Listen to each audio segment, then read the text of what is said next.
everyone please join me in the Pledge of Allegiance?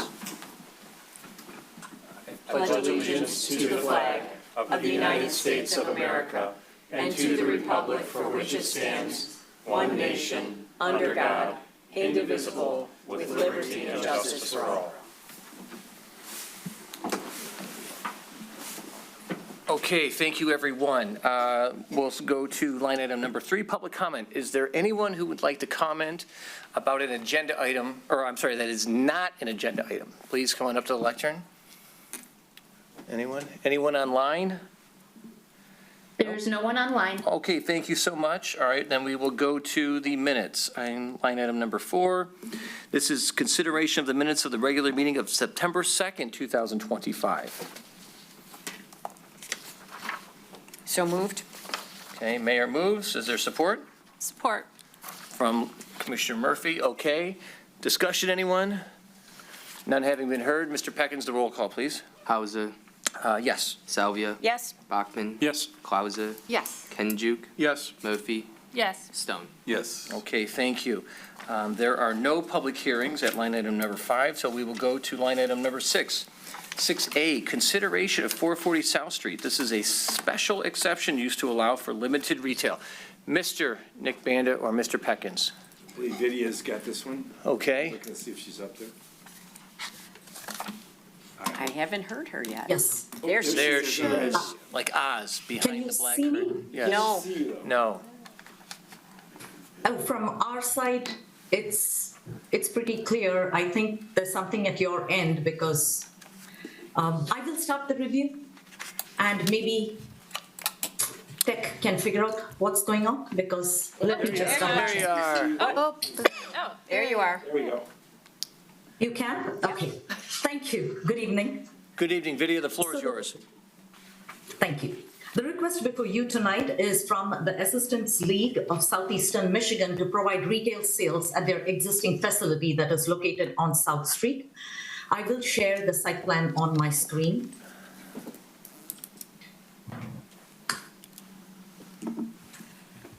So the subject site is a 1.12 acre parcel that is located on the south side of South Street, and it is zoned I1, which is Industrial 1 district. There is an existing building on it which has got 2 spaces.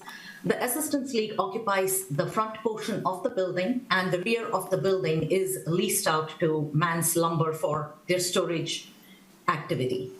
The applicant has been requesting for a long time to have the ability to have retail sales for large furniture and goods so that people who buy them can come look at the furniture here and pick them up from here because their facility on Main Street cannot accommodate these large pieces. The Planning Commission and the City Council recently adopted a zoning text amendment that would allow for very limited retail in the I1 district on South Street, subject to that use being clearly incidental and accessory to a principal permitted use on the property itself. And this is a special exception use in the district. It's not a principal permitted use. We have done a preliminary review of the site plan. I do want to note that my review letter and the plan that you see on screen are both in sync with each other. But since my review letter was done, the applicant did submit another set of plans that reached me on Friday. So we have not had an opportunity to review that set to see if all of the comments have been addressed. So I shall go ahead and review the letter as is included in your packet and as presented on your screen. In any event, this is for scheduling of a public hearing, so we will have the opportunity to review the plan thoroughly for the future. Now, the cover letter that accompanied this notes the retail space square footage based upon a calculation of the entire building's gross floor area. The new ordinance amendment says that the retail space cannot exceed 25% of the tenant space up to 1,500 square feet. So while it's just a cover letter, the document needs to be updated to reflect the gross square footage of this tenant space, and no more than 25% of it can be for retail sales. At this point, the applicant does comply with it, but this is a notation that needs to be corrected. In this plan set that you have before you, there is a floor plan. However, the floor plan does not show where exactly this furniture pickup area is going to be located. I shall scroll to the floor plan. This is the floor plan that was reviewed by me. It basically shows their main warehouse area, and then it shows the rear warehouse that is occupied by Man's Lumber. So my letter asks for clarification where this furniture annex is located. It is important to note where it is so that we can find out where customers can actually access this use. I believe based on the updated plans, the furniture annex is somewhere around here. So what we need to know is exactly the doors through which customers will come in order to access this. We also need to know whether this access is actually barrier-free accessible. Since it's going to be a retail use and a new use being added to the site, under ADA guidelines, it should be handicap accessible. So a potential customer who's in a wheelchair still needs to have the ability to access this proposed use. One of the other requirements we noted in our review letter was the need for a sidewalk along the site's frontage on South Street. Now, the Planning Commission has reviewed other projects where there has been a deferment of the sidewalk along South Street to a future date when such sidewalk is constructed. We have typically recommended a deferment only when there are sites that have no sidewalks on either side and it is just a stretch of concrete across multiple frontages, leaving no room for accommodation of a sidewalk at this time unless right-of-way changes are made. In this case, the site abuts the Goldfish Swim School property to the east, which has a sidewalk that butts up right to their east property line. So it would be reasonable to request the applicant to put in their share of the sidewalk along their frontage to continue the extension. At this time, there is a sidewalk along Goldfish Swim School, and that sidewalk also continues along the frontage of the Revolve warehouse, which is further east of it. This will provide for a continuous sidewalk, and that is the reason for us recommending that a sidewalk be provided. The access drive to this property is shared between these two buildings. That is pretty common for most of the properties on South Street. It is perfectly fine. However, we do want to make sure that there is a shared access agreement in place. This ensures that both properties are protected in the future to allow for access. If an agreement does not exist, should future property owners not get along with each other, one can block the access to another person, in which case neither site would be functional. So we always recommend when access is shared to have a legal agreement that will ensure that all properties continue to have their rights to access. Based on the ordinance parking requirement, the site has the required amount of parking spaces. I had requested a truck circulation diagram. The truck circulation diagram does not mean I'm looking for a traffic engineer to draw the plan. I'm merely looking for them to show me where exactly the overhead doors on this building are located, where furniture is going to be loaded and unloaded. And the reason this is important is Man's Lumber has got this whole area occupied, and they also have storage in this area. We want to make sure that anything that is providing for retail pickup of furniture is actually easily accessible and navigable by customers. So when I say circulation plan, I'm looking for a location of their overhead door or door to access this furniture access, and possibly an arrow actually showing how a vehicle will enter the site, access this, and exit. With regard to parking is right now abutting right against the building. I do believe this is a heavy-duty cinder block building. However, there is nothing preventing vehicles from hitting against the building, and that has happened on other properties, not necessarily Rochester, but I have come across that. So just wanted clarification, is the applicant planning to provide bumper blocks or other means to protect the building and to protect the customers? So that was a clarification we were looking for. Illumination, there is no information with regard to light fixtures except to point out to a few existing fixtures. We want to make sure the site is well illuminated in the area where customers are going to access the furniture annex. I would like to see photographs of existing light fixtures. They need to be downward directed and shielded. If there is no shielding, shielding needs to be put on those fixtures. There is no changes proposed to the building facade at this time. The applicant's pictures show how the building looks at the present time. Typically for planning commission approval, especially since this is site plan and special exception, we do require photographs of all 4 facades, not just the front elevation. We need to see all 4 facades. Also need clarification if the applicant is planning to do any upkeep on the exterior in terms of power wash or cleanup of the building. That's just a clarification that is being requested. There is no landscape plan submitted. I do see some plants noted over here. We just want to make sure that the plan actually identifies what tree this is and what plants these are. That is once again a requirement of the site plan submission itself. Also a notation if any additional signage is being proposed for the site. At this time, it is only a warehouse. If there is going to be retail pickup of furniture, is the applicant going to advertise that for the site? If so, we would like to see where exactly that signage is going to be placed. While there are several items of missing information as noted in our review letter, most of these are just asking for clarification from the applicant. And these requirements are no different than what we would require of every other property owner in the city of Rochester. So to keep the project moving, I would recommend that the Planning Commission schedule this project for a public hearing at your next available agenda, subject to the applicant submitting a revised and dated site plan elevations addressing all of the comments that are noted in my review letter that is dated September 29th of 2025. I would be happy to answer any questions you might have. Vidya, thank you so much. Commissioners, do you have any questions for Vidya that you would like to ask at this time? Or you could wait to hear from the petitioner, hear what they have to say, and then always go back to Vidya. It's completely up to you. I have a couple questions on Ms. Clauser. process. So hoping video might be able to address, or maybe the city.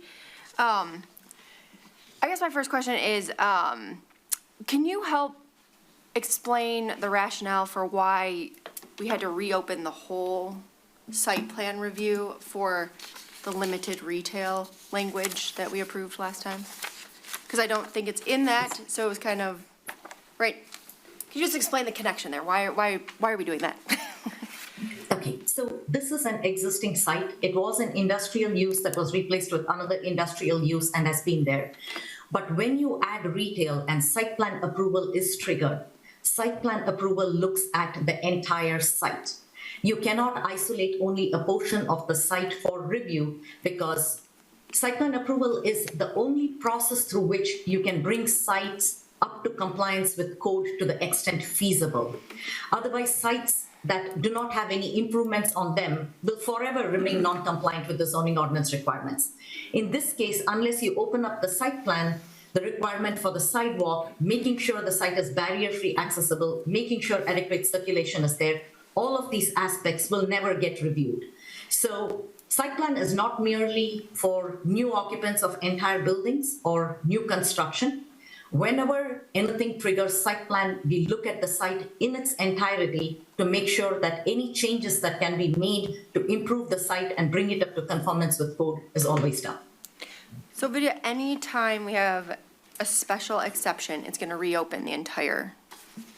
Yes. Okay. So special exception is something we are going to hopefully change the terminology to actually call it conditional land use. Right. So site plan and conditional land use does open up the requirement for a full site plan review. This is not a principal permitted use. Per the amendment that was adopted by the city, this is a special exception or a use that requires an additional layer of review. And that is the reason why the whole site plan was reviewed.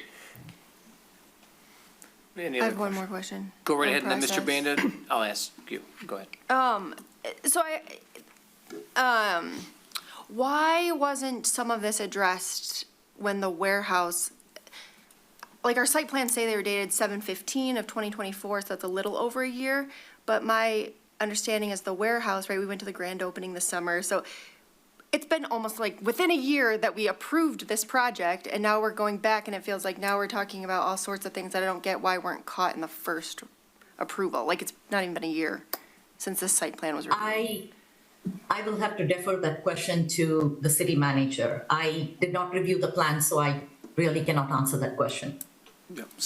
Mr. Bandit. I'll answer that one first. So they didn't touch the building. So they, in our mind, administratively, they didn't trigger all of this. It's the special exception that triggers it. So it's their industrial to industrial it was a right of use. Yeah. So all we could do is try to work with them to try to get some compliance, but we couldn't force them into that. So it was never, the site plan was never reviewed previously? No, because they had enough parking by calculation, and it was industrial to industrial, so we don't get the right to redo it, so. Yeah. So, but I will say, if Commissioner Gasson was here, he would ask us, why is this plan in front of us? Because with that many comments, we should not do that. So I'd just like to commit again, we don't take plans in that aren't complete. In this case, we were trying to keep this moving forward, like Vidya said, and there's plenty of time, and they're mostly weak comments, but this happens all the time. Somebody submits something that's not complete. Vidya's first stance should be, it's not going to this meeting. It will go when it's ready. Okay, Mr. Gasson is a stickler for that, so I don't want to disrespect him by not being here. But again, most of these were comments, and in good faith, trying to get this through, keep it moving, that's why we did it, so. Can I ask one more follow-up to that, Nick? Then, like on our packet, it says it was received on 9/3, so that was over a month ago. If we got it a month ago, were we able to address any of this with them before or no? Oh, they get it, and they resubmit, but Vidya doesn't have to work every Saturday and Sunday, so if you get it in a month, we expect that submittal to be complete. If it's not, then you just wait to the next month, but in this case, they jumped on it right away, which we appreciate that, and a lot of the things that she'll have in her next letter are addressed, but we can't have her review it twice, we get paid one time for it, so it's Get it on our agenda, it has to be submitted, complete, a month before. that is correct. And there's no iteration in between. that, I should have said it like that, that's exactly correct. Exactly. Okay. Okay, Commissioners, any other questions for the city planner? Mr. Vice Chairman, a Yes. quick follow-up on that. So when the firewall was added, that also did not trigger a site plan? Okay, review, okay. And then maybe this one's for the planner. We talked about the sidewalks to the east in front of Goldfish School. And there's right on the screen there, the adjacent building to the west. Is there any sidewalk in front of that building? No, there isn't. So the sidewalk comes along Rewald, comes along the frontage of Goldfish Swim School, and it stops right here. So there is no sidewalk over here. So if the applicant puts it, it'll come up to their west property line. And if this property owner does anything to trigger site plan approval, at such time, we can get a sidewalk along their frontage. Is that a requirement? Yeah, and one more question, it's not just Goldfish, that's Tom Kemp's property is vacant next to it. He chose to put the sidewalk in when when Goldfish did, so he didn't have that on his title work if he went to sell. So he did not have to put that sidewalk between this property all the way to Goldfish, he just wanted to get it out of the way, so the next person doesn't have to worry about it, so. But if somebody did something like Vinnie said to the, west, that would trigger also. Any other questions? No, thank you. Mr. Stone? So what's the best path forward tonight? Should we hear the applicant, or should we tell them just come back next month after Vidya's reviewed it? And we If you need any other information, you could hear, but, Let's hear the answer. Yeah, it's just to schedule the public hearings. Yeah. I think, but before that, Mr. Stone, I want to ask the city manager, does the city have any long-term plans to install sidewalks along the south side of South Street as a whole? If in fact in the next master plan, we go to a more intense use, absolutely. We would widen that road, put sidewalks, electrical lights, everything. So down the line, it's been a case-by-case basis. It would not offend us if we did not put a sidewalk in now and get the letter that says put it in later. That's fine. That's what I was going to ask. But we're consistent. If there was one next to it, we ask for it. But if in this case, if that's a burden, a letter would be fine to say they can put it in later. That's not a problem. Okay, all right. So I have a follow-up Ms. question Clausen. to that. So there's like, 16 things on here? 15 or so? 15? Yeah. And you're saying if this, like one of them, for example, we get a letter, they defer it for, so which one of these do they have to have to get approved to go on? Or are these recommendations, or how does? According to, this goes back to Mr. Kingsepp, all of them. So you get an initial review. You submit, we do our best. Her job's not to design sites. It's very clear in the site plan checklist exactly what you need to put on plans. Historically, people aren't good at that. Architects, for whatever reason, depend on her to redesign half the sites. So we were really sticklers for a while. If you had one item for 3 years, it didn't get on the agenda. We've been a little more lax lately to try to be responsible and try to be a little more business friendly. So a reasonable amount, NVIDIA said, most of these are comments, not necessarily something that has to be redesigned. That's Right, what I'm and- asking. What's required It's, Well, there's she a just went checklist. through that. Yeah. All of And I think, based on some information that I've learned, the majority of these, I think, are either been resolved, they're moot, or they're just more commentary than mandates. Yep. So maybe what we do is we listen to the applicant, hear what they have to say, and then we can make a decision whether or not we want to move this forward to public hearing. Does that work for everyone? Okay, is the applicant here? Yes, she is. And would the applicant like to come to the lectern? And if you would, state your name and address for me, please. Jana Azek, 986 Churchill Circle, and representing Assistance League's infamous furniture annex at 440 South Street. The floor is yours. We were approved for occupancy in our warehouse in October of 2024. So you're right, we've been there over a year. I am concerned that many of these things weren't brought up before we got occupancy. Some of them were, and we took care of them, and that's why the site plans that you received on Thursday or Friday, I forgot which day it was, it shows all of those things. The city has been in possession of the final site plans since we gained occupancy. They also had the flash drive, but we weren't aware of that, and anyway, so it was late when we turned in the final site plans, and when Vidya sees them, has time to go over them, and certainly I didn't expect her to look at them that night, she will see that the majority of the items are taken care of. Okay. Good. But I guess I am confused about what is required and what isn't required. You know, what's a comment and what is you must have this here. So, Vidya, can you clarify a comment versus a mandate? Yes. So my review letter, all of the comments that I have in there are based on ordinance standards. None of them is arbitrary in this. Many of them ask for explanation. And the reason why some of these might seem very simple on the face of it, it might be like clarify whether the building is barrier-free accessible, clarify where your loading door is. These are all requirements. These are not merely me seeking information. All of the 15 comments in my letter are required under the ordinance. And unless the site plan is complete, tomorrow, whether I'm around or any of the city administration is around, the next person who picks up this plan needs to know exactly what was approved and how. That's how code enforcement also works. Code needs to know what was approved, so they'll know this plan was approved this way by the planning commission, all that they're showing is good. So short answer is whatever clarification I've required in my letter, all of those are required under the ordinance. If you believe something is not specifically applicable, I would appreciate a cover letter along with your revised plan that actually states why you believe that has been addressed already. So. well, one thing that you talk about quite a bit is loading and unloading, and we aren't talking about semis. If a semi came in with furniture for us, there'd be dancing in the street. Not on South Street, because I'm sure that's not allowed here. Not yet, not yet. I'm not looking forward. But anyway, all we have are pickups, maybe Understood. a Home Depot. Understood. So, you know, I guess I'm confused about why you're talking about overhead doors and circulation plans. We're pulling into a parking spot, unloading the truck and pulling out. We don't have an overhead door And that's- for furniture. And that's exactly it. You're pulling into a parking spot, you're unloading a vehicle with a piece of furniture, maybe a couch, maybe an armbar. Where on the site is that taking place? We need to know to make sure that it's not blocking any other access or any other parking space. I'm not looking for a semi-circulation plan. I'm looking for you to just point out the area where somebody who's donating furniture will actually come pull in and drop off the furniture. And we gave And- them, we did submit some photographs, new photographs. You should okay. have gotten those with the site plans.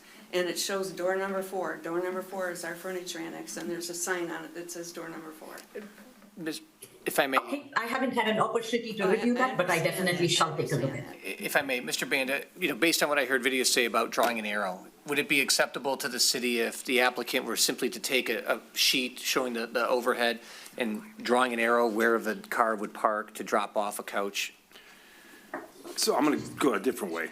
So a parking Why spot. can't you go the way I went? Because a parking spot is a parking spot, not a loading zone. If you're gonna load in, I was in there, people brought in furniture. If you bring in a couch, so you're gonna park in a parking spot, somebody parks next to you, and somebody gets hit in that part, that's not a loading zone. There should be a loading zone to take the stuff out of your truck safely, to not interfere with anybody's presumed travel, and go in. That's what they just need to So do, mark you're- out an area or not, that says for loading, if it's simply something small enough that you can take it and put it under your arm and walk through the door, that's great. Then an arrow to door number 4 would be fine. So they needed 8 parking spots, correct? I think there's 10. So Could 2 they should be strike loading and off unloading. one parking spot closest to door 4 and hash it off and say loading area? I Would think that that'd be be? very smart. Okay. So, Yes. again, I'm just trying to throw out options here Sure. to keep the No, that'd be process good. moving. Okay. And if they did that, that would be acceptable? Absolutely. Okay. All right. So let me ask a question. First of all, Mrs. Yezek, do you have anything else that you'd like to say? Rules of decorum apply. There's a lot I want to say. I know, that's why I put that caveat out there. Many times. Okay. But let me ask this question, and I'm putting the cart before the horse. If we get through this, and the public hearing would be on November 5th, is that right? Is- November 5th, the day after the election. Yes. November Yes. 5th. So November 6th, I would be able to plug in a cash register and put price tags on my furniture. Is that correct? Absolutely. There's no waiting period, that's it. If it passes. No, when it passes. Yeah, win it, yes, yes. I have to be careful. Okay, Okay. all right. Anything further, Mrs. Yezek? No, I have Okay. to. Do any of the commissioners have any questions for the applicant? I do. Okay, Mayor Not Seldon. a question for the applicant, but just to clarify the process with city manager. So regarding the sidewalk, my understanding is that the applicant, as part of their letter follow from this, they can, in their request, that they do not plan to put in the sidewalk at this time, because other buildings along South Street in the similar zone have followed that process. So they would have to put sidewalk in the future, but at this point in time, they don't have to get this conditional approval. Yeah, Attorney Crott, I don't know if he's on, he is. Attorney Crott, we have a standard document that to sign that commits them to in the future, no matter who's sitting here, that they would have to put the sidewalk at their expense if the city deems it necessary. So Jeff, do you want to weigh in on that? Sure, there's a few, mostly on the north side of South Street, and for the purposes that we just talked about, it was gonna be a sidewalk to nowhere. So really what the agreement is that we've used for, I believe it's 4 or 5 different, over my tenure there. It's an agreement, a special assessment district, essentially agreement. If the city ever, requires in the future, that sidewalks be put in, then the property owner agrees to put them in at that time. And so it's, it could be, price could be higher, could be lower, but it's in recognition of, a sidewalk to nowhere may not be the best option, but it would require, if the city does decide to make everybody put in sidewalks, then they agree in advance that they're going to participate, because Vinnie is exactly right. Having a sidewalk is required in the ordinance. This is a special dispensation considering the layout of South Street. So it's a recorded document with the Register of Deeds. It's an agreement that is binding on not only the current owner, but any owner that moves forward. It'll be recorded on the title. So the city has done that, not in every case on South Street, but where it makes sense, it's been used. So it sounds like that's a form. So it sounds like that's a form that should be applied to provided to the applicant. Okay, thank you. Mrs. Yezek, go ahead. I'm confused. At one point, you're saying it's required, and at the other point, you're saying, well, it's really not required, so just fill out this form. I'm confused. I think Am I what, missing something? well, I don't know if you're missing something. I think what they're saying is, yes, it's required, but if it would be assistance of you to the Assistance League to defer that for a time period, the city would allow that dispensation to happen, provided you agree that in the future you would do it. It would be in abeyance, held in abeyance. So I can just write a letter saying that. And that's the They got a form. form. They have a form for you. You just It's a sign it. document. A recorded document. And Jeff reminded me, part of the reason Ken put us in, he knew if we wait 20 years, that same concrete's gonna cost them 200% of what it did back then. So they chose to put it in because it was cheaper and they didn't have to wait years. What, But what if I chose to put one in within 12 months? Can I just do a letter? No, you have to do the But agreement. this form has to be recorded, is that correct? Correct. We recorded. And you have the form, and I can get the form from Jeff, you. we'll get you one, yeah. Okay. Are there, Now, Madam Mayor? I got one other that I wrote down, the shared access agreement. That sounds like something else that is filed. So is that a document that the applicant has, or is that something we provide? They have to provide it, they're not trespassing on the other person's property. I'm sure when they bought the building, they've got that agreement someplace. We own more of the property than Mann's. But you We need don't- both of We you. don't have an agreement.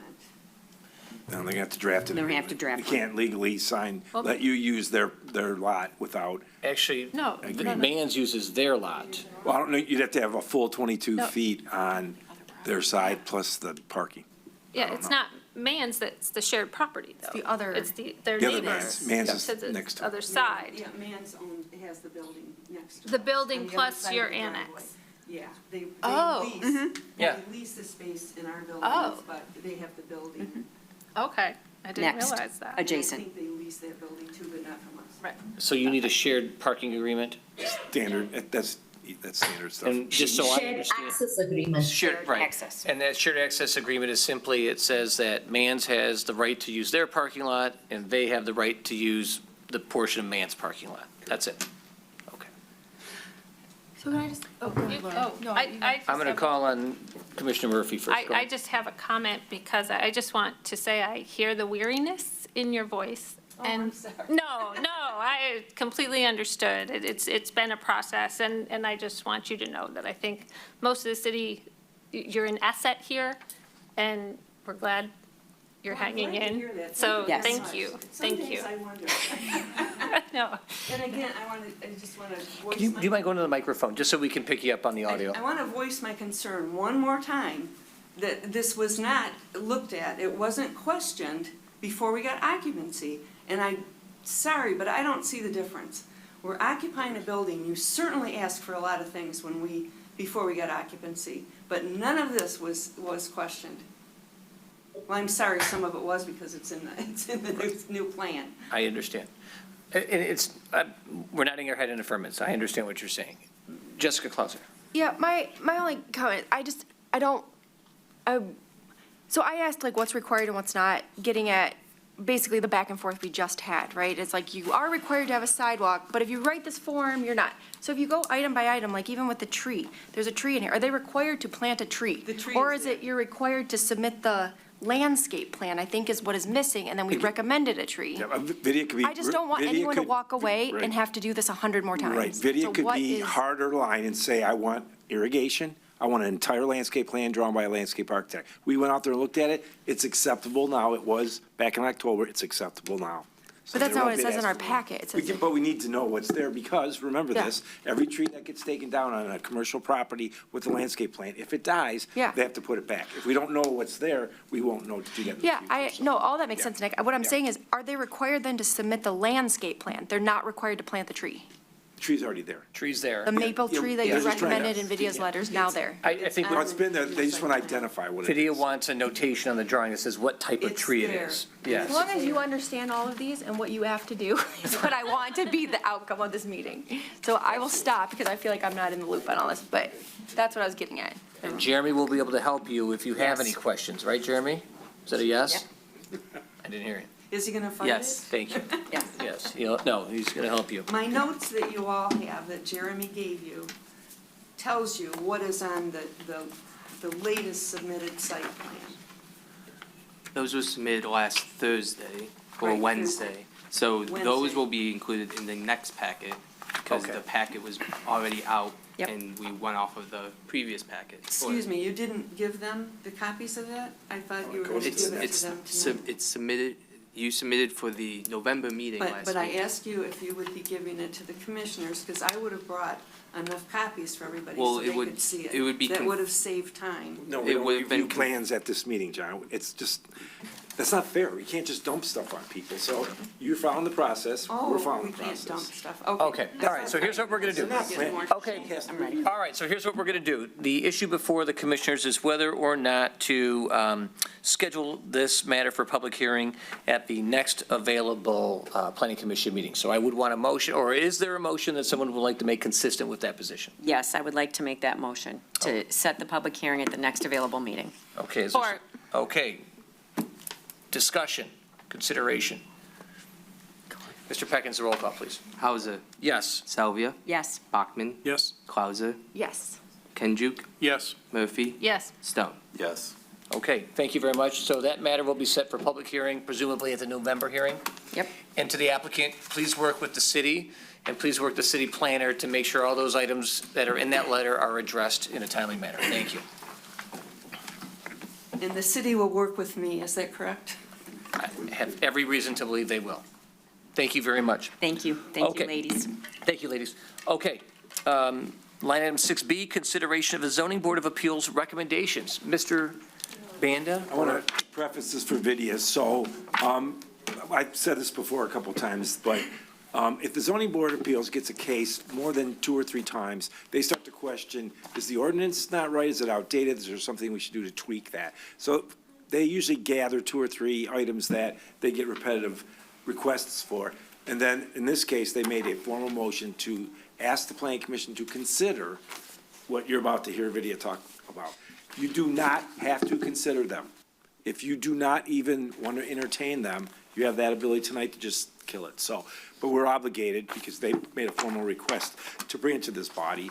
I read Vidya's report, and I agree with her 100% on the way she sees these. So they're controversial a bit, height, mass, there's a lot of things that go into this thought process. If you would like to continue to discuss that and to digest it, and go ahead and set it for consideration, not a vote tonight, we could do that, and you could ask tons of questions, and we'll get more information for you. But we are not, this isn't our idea, this was zoning board of appeals idea.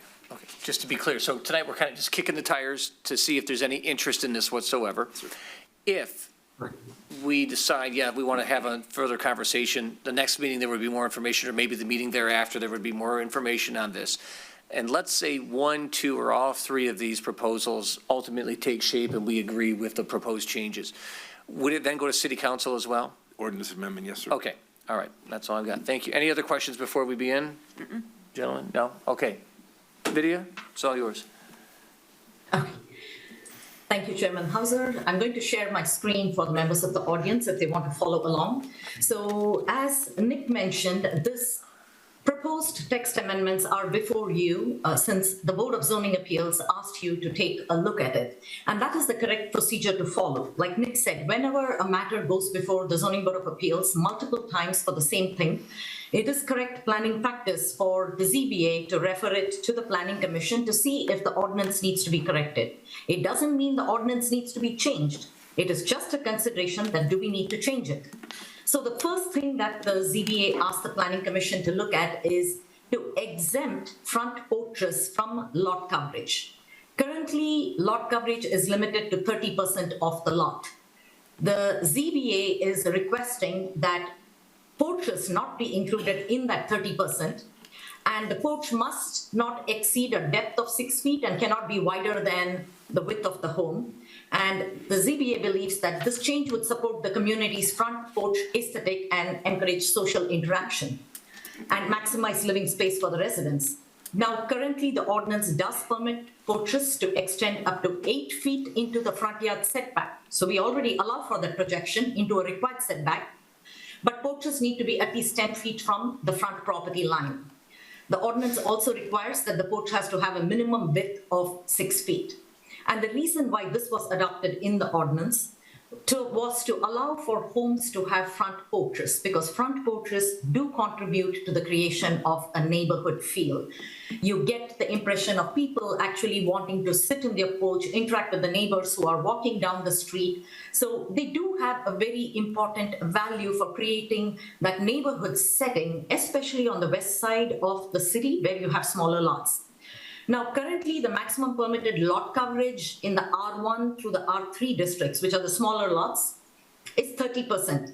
Now, we need to remember, lot coverage includes only the footprints of buildings and structures. This is the home, the garage, any shed, anything.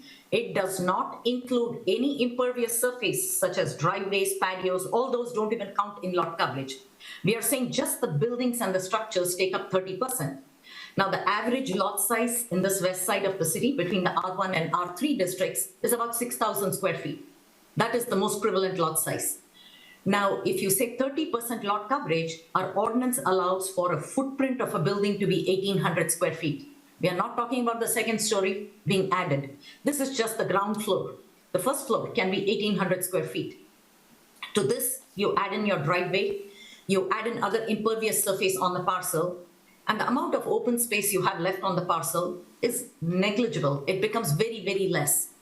Now, if you exclude porches from this lot coverage calculations, you're essentially going to have properties where there is a building envelope. Building envelope is basically the area within which you can build when you comply with the setbacks. So what is going to happen if you exempt porches from? Somebody is going to maximize the size of the home that they can going to build on that lot, and then they are going to essentially build an additional porch on top of that.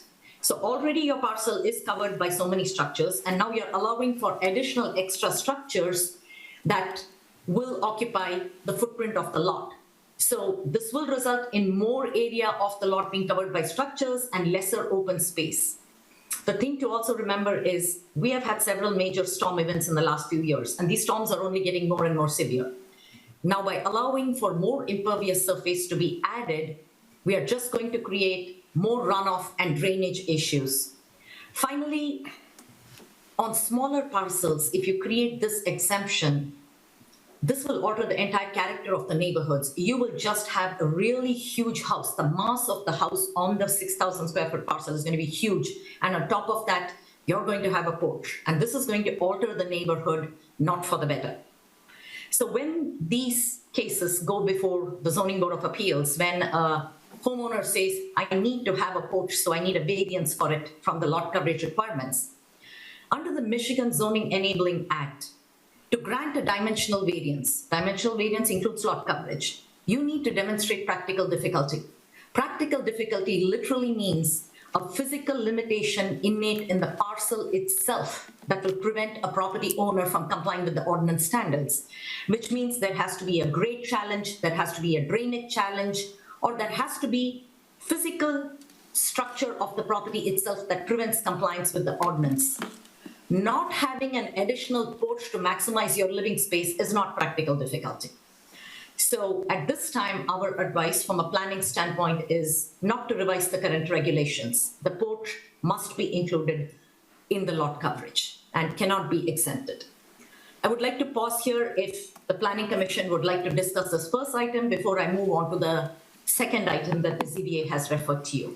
So if there are any questions for me or any discussions, I think this would be a good point to have that. I think it would probably be beneficial to comment as we go along on each particular issue, so then we don't have to backtrack. So I guess, are there any questions about this issue? Richard, go ahead. Yes, I guess this is probably for Vidya.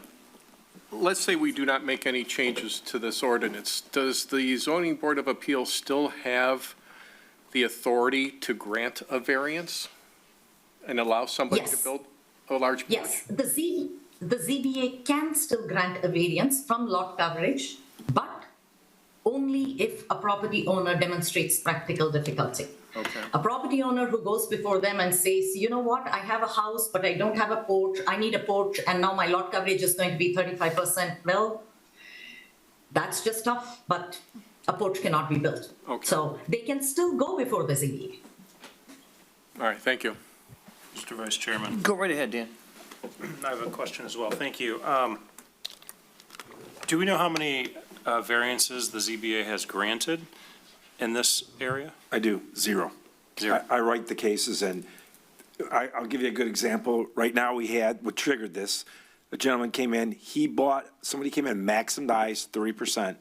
He bought the home, noticed there was no porch, came in and assumed he would get a variance because he didn't create that hardship. There is no hardship. There is no practical difficulty. So they have literally granted zero. Do you know how many have been requested? Probably 10 since I've been here. So over 15, 17 years.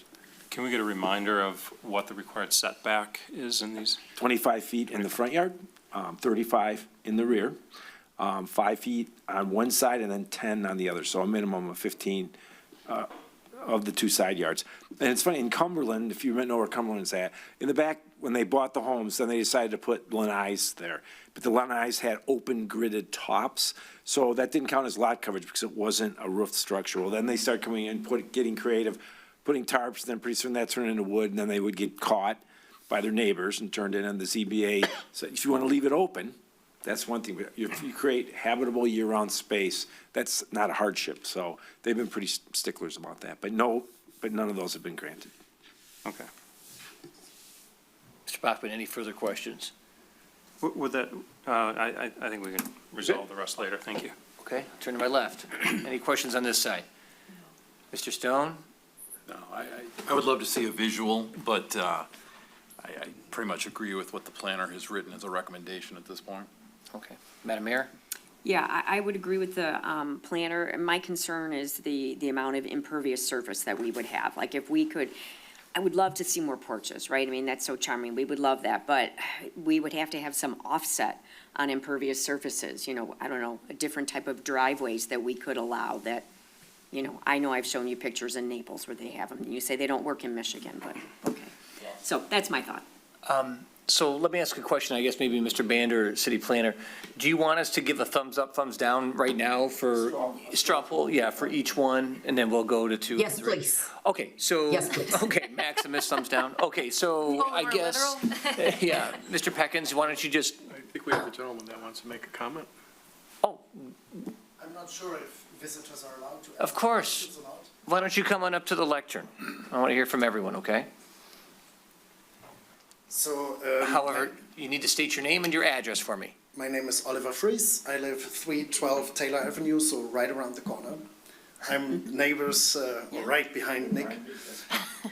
So we are planning on modifying and remodeling our existing home. The home was built in 1951. It was remodeled in 2000, and then we bought it in 2019 or 2020. And our dream home would include a front porch. The house doesn't allow any front porch coverage at the moment. So from my side as a homeowner here, surely I would like to see giving us the possibility to include that and to exactly what Violia said at the beginning. It has an incredible amount of charm. It creates exactly the possibility to interact with your neighbors, to sit outside, interact, socialize, and that's exactly at least what we feel is making this neighborhood so charming.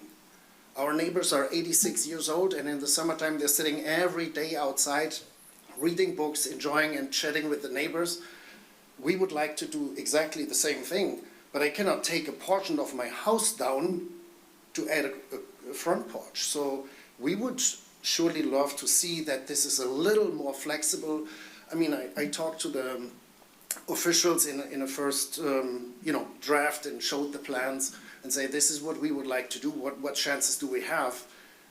And honestly, I think the chances are literally zero. When Mr. Bander said there has not a single case that has been approved in the last years, that means there is literally no room for that. And I think a lot of people that are in the same situation like us, I mean, the only thing which we could do is make a tear down and build a new home and try to incorporate this, but that is what I would consider a hardship. Moreover, adding a front porch. And I think it would be just so nice if there is a little more wiggle room. I had the discussion and I said, what's the purpose of this whole 30% rule? And I was told that the reason is to allow water drainage to go in the soil and the water to disappear.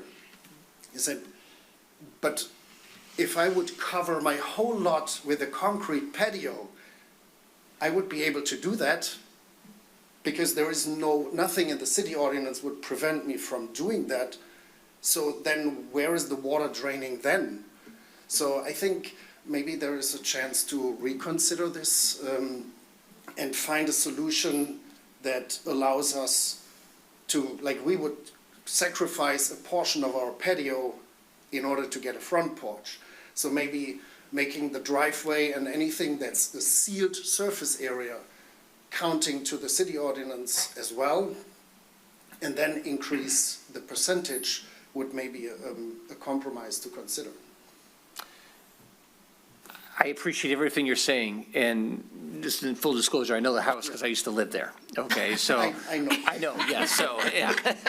You have the nice sunroom in the front there, so, so in any event, I guess it's more like a case-by-case basis, and I would probably encourage you, Mr. Bain, unless I'm wrong, is to continue to have a dialogue with the city to see if there's some type of accommodation reasonable that could be met between the parties. I can't tell you what to do, obviously, other than I know Mr. Bain is incredibly reasonable and always wants to do what's right, don't you, Mr. Banda? Absolutely, and I don't think the chances are any better, but it's a really good point.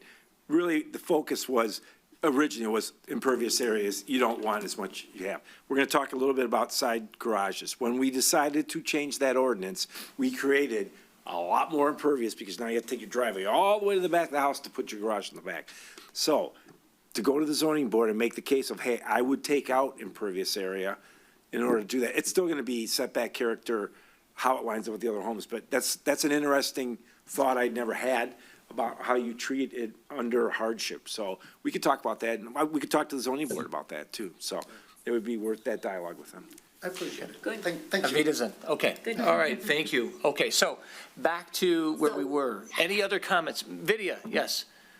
Yes, so I just wanted to give a brief response to the gentleman's comment. It is very true. Portraits add a great aesthetic, and the city did recognize that. That is why the zoning ordinance allows portraits to stick out 8 feet into the required front yard setback of 25 feet. Most communities do not permit that. Most communities, almost, when I say most, it's almost every community in my experience in all these decades that I've been doing planning. Your porch needs to meet the front yard setback. The city of Rochester recognized the importance of porches, and that is why they allowed them to stick into the front yard setback. Now, changing further the amount of lot coverage for porches, the unintended consequence, just like Nick said, our driveway change the garage change had an unintended consequence of creating more concrete. This will have an unintended consequence of increasing the mass on the site, and some of the commissioners will be familiar that I think maybe 5 or 8 years ago, we had this great wave of these huge homes being built, and so much concern from the neighbors about the sheer mass of these buildings, even though they met all the setbacks and they were in conformance. So that's what is going to happen. If you increase your lot coverage, it increases the mass. With regard to hardship, I do want to clarify that when somebody buys a home, when it says self-created, it doesn't mean you alone created. You bought the house knowing what it was. So just saying, I was not the one who built the house, hence it wasn't a self-created hardship. That is not what state law means. State law means that the hardship was created by something beyond your control, such as it being an existing legal non-conforming structure that predates the zoning ordinance, such as there being maybe a gas pipeline or a DTE easement that is beyond your control. That is not self-created. Buying a home, a historical home possibly, and not having a porch but having a screened-in sunroom, which not other homes have, that is not hardship at all. It would not meet the test of state law. So, you know, I'm sorry if you can't have the porch, but I cannot see the Zoning Board of Appeals viewing it any differently than how they have stuck to what they have been doing so far. So that is from my planning standpoint and experience, so that remains my recommendation. So I will move on to the next item that the ZBA recommended to you. I think what we're going to do, Vidya, I think what we're going to do is we're going to vote on each one as they come in seriatim. Okay, so why don't we do that? So, Mr. Peckins, why don't you take a poll for line item 1, which was the front porch coverage? Hauser, No modification. Salvia, No. Bachman, I'll agree with the planner's recommendation, no change. Clauser, Same, I'll agree with the recommendation, no change. Kenjuk, No change. Murphy, No change. Stone. No change. Okay, but just to be clear, the applicant or any future applicant would always be able to go back to the ZBA on a case-by-case basis. Correct. We're just Okay. no longer moving forward with the recommendation proposal. for Okay. this, but yes. All right, thank you. Okay, Vidya, if you want to go to line item number 2, the increase in maximum roof height, please. Yes. So the Board of Zoning Appeals proposed increasing the maximum permitted roof height from 25 feet to 30 feet in the R1, R2, and R3, R4 districts. So the ZBA's recommendation is based on the reasoning that this adjustment is conservative compared to surrounding communities. Increasing the height from 25 to 30 feet would allow for the construction of a functional half-story third floor, which is already permitted by the ordinance, but under the current 25 feet, you can't really create that half-story because of ceiling heights. And the ZBA also believes the change would improve architectural flexibility and provide more options for families seeking additional space. Now, our zoning ordinance has got very clear definitions for how building height is measured for various roof styles. Typically, for a pitched roof, it is measured to the midpoint of the peak or midpoint along the eaves. It defines what a story is, and it defines also what a half story is. So I compared these definitions with the definitions of ordinances in other communities, and although there is a slight variation in how attic space is quantified in different communities, that is, some define it by floor to ceiling height, some based on square footage, some on usable floor area, all ordinances define half-story as a portion of a building between a pitched roof and the uppermost full story. That makes it the attic. But in most communities that I reviewed, they do allow for a maximum building height of 30 to 35 feet and 2 to 2.5 stories. Our ordinance is 25 feet and 2.5 stories. So it is on the more conservative side compared to many, many other communities. So the requested amendment for the increase in height from 25 to 30 to create that functional half story is consistent with current construction patterns and other municipal regulations too. So while my recommendation would be you can initiate a text amendment to allow for the increase of roof height from 25 to 30 feet. However, it comes with a caveat. We want to be sure that increasing this roof height is merely to allow for that functional half story and doesn't result in creation of such a roof slope that would actually make it appear like a full third story up there and increase the mass of the building one more time. So any consideration for changing the roof height from 25 to 30 should possibly come with guardrails that define what can be the slope of the roof. You don't want somebody to create a really shallow sloped roof, because our ordinance right now does not restrict roof pitches. At least in the zoning ordinance, we don't restrict roof pitches. So they can make a really shallow roof pitch so from the street, it's going to appear like a 3-story building, even though technically it is only a 2.5 story. So if you want to increase the roof height, you need to put in additional protections to ensure that it truly serves its purpose for creating that functional half story and does not merely end up increasing the mass of the structure on the property. Thank you. If Okay, you would like to discuss it. I would. Commissioners, any questions on line item 2 that you'd like to present to Vidya? Mr. Kenzie? Yes, Vidya, I'm not totally clear on what is a functional half-story. Are we saying the height of the room being 8 feet on the inside as opposed to something less? Yes, if Nick could just pitch in over here from a building standpoint, the ceiling height clearance that would make it actually a functional and livable space, that would be helpful in understanding this. Okay, so typically, the minimum height of a room nowadays is going to be 8 feet. So what we're saying is to make it functional, that half-story would have to be at least an 8-foot ceiling. Yes. Okay, thank I you. mean, it was 7, but now it's 8. Nobody seems to go 7 even anymore, but. Okay. Any other questions? No. Mr. Bachman? Oh, yes, thank you, Mr. Vice Chairman. Same questions as before. How many variances have been requested and granted, if you know? For roof height, none granted, barely anybody even tries. That's just, it's a non-starter. It's the number one complaint we get, obviously, and folks are knocking on doors right now for a campaign. And on weekends, we get the call. Everybody's saying, how can that house be that big? It's not 30%. Well, the building official, Sid Brown, Randy McClure, literally would bet their lives on it's always 30%. We make engineers, we get laser measured floor plans so that we know out in the field once it's done. So architects got really creative. If you go across the street from my house, that house to the peak is 42 feet. Because the builder, also as an architect, he figured out how to not count it as a story. He put a cupola right in the middle of a farmhouse looking.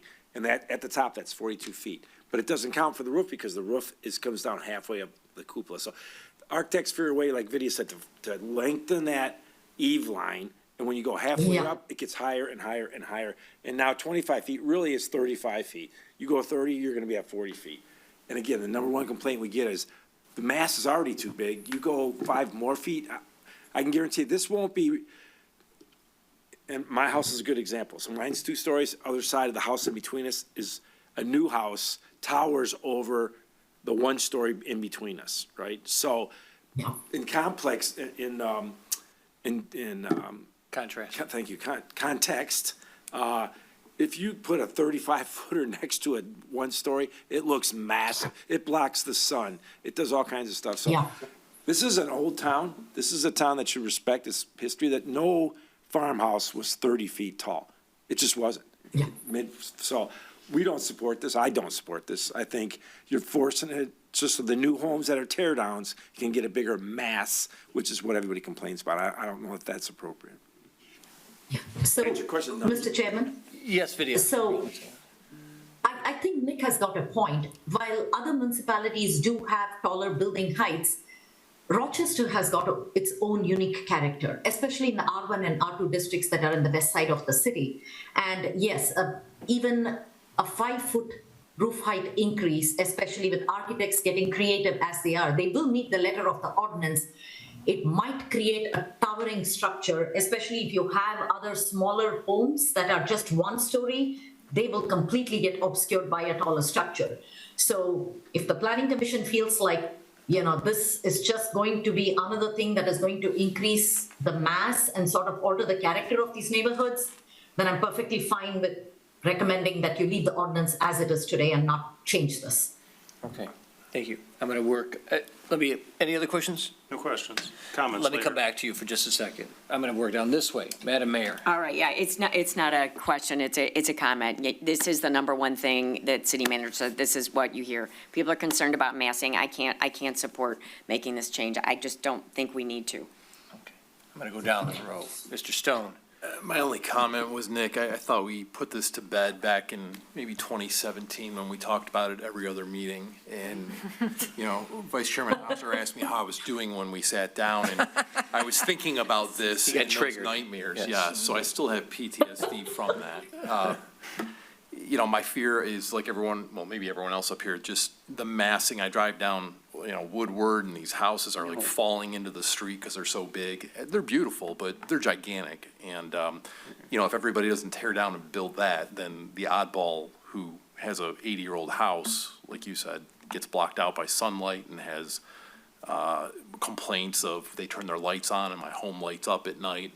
And, we've heard a lot of different complaints about it through the years, so. I'll mark you down for a maybe. Okay, Jessica, how about you? Yeah. I don't, no. Okay. Everyone has said it. Right. Yeah. And I will just say that, if you're done. Yeah. That one of the charms of Rochester is the variety of the housing that we have been lucky to have. Very nice infill for the most part, and our street is probably 80% now infill, but it is a charming part of it. And I would, some homes don't belong in town. There's just not enough room. If you want a giant house, there's probably probably a better place to put it, honestly. I don't know. But yeah, when you crowd out your neighbors, it's not great. Gotcha. Richard, you wanted to make another comment? Yeah, I guess,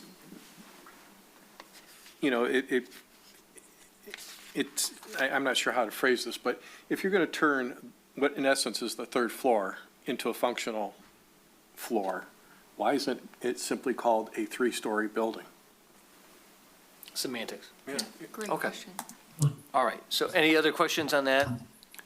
I mean, I suppose maybe the perspective from the city manager on economic impact, right? I mean, what's progress, what's not? I hear the same thing you do. Most people are very concerned about this, and I find myself concerned as a result. So I'm against this, but is there anything we need to be thinking about Yeah, I mean, on the tear downs, I guarantee you the architects will find a way to max that. They will be mid-roof, 35 feet.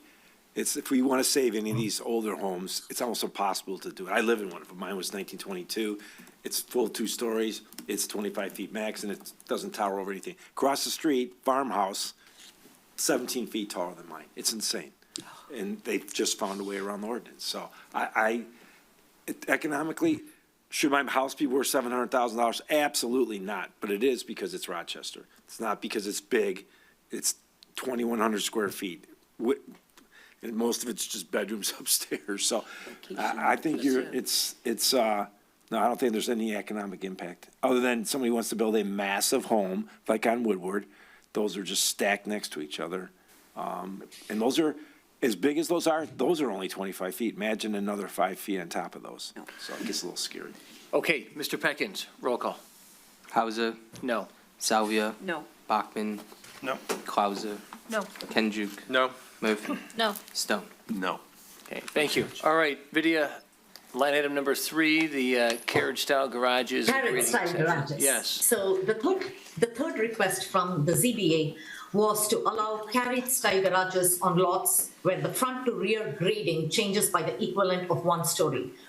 When the ZBA uses the term carriage-style garages, they basically are not referring to the architectural style, they're referring to courtyard entry garages. You enter from the street and you turn right into the garage. But you'll be seeing the side of the garage, you won't be facing the garage door onto the street.